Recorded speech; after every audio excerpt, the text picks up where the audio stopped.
নমস্কার বন্ধুরা, অঙ্কিস ব্লগসে সকলকে স্বাগত জানাই। আজ হচ্ছে রাধাষ্টমীর পুণ্যতিথি। আমি আছি বাবার বাড়িতে। সকাল সকাল স্নান টান সেরে শুদ্ধ কাপড় পরে আমি ঠাকুরকে পঞ্চামৃত দিয়ে স্নান করিয়ে নিলাম। তারপর গঙ্গা জল দিয়ে স্নান করে এরপর পুষ্প স্নান করালাম। এরপর আমি ঠাকুরকে দেখো সুন্দর করে রেডি করিয়ে দিচ্ছি। এই যে আমার রাধা মাধব, দেখো তোমরা কত সুন্দর লাগছে আমার বাবার বাড়ির রাধা মাধবকে। সুন্দর করে দুজনকে পরিপাটি করে রেডি করিয়ে আমি এবার চলে গেছিলাম ভোগ করতে।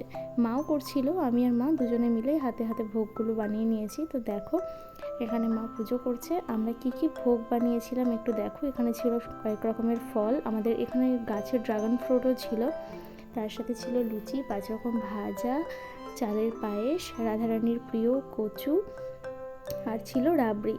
তো দেখো এখানে পুজো সম্পূর্ণ করলাম আমি আর মা মিলে। কেমন লাগলো ব্লগটা অবশ্যই জানিও তোমরা।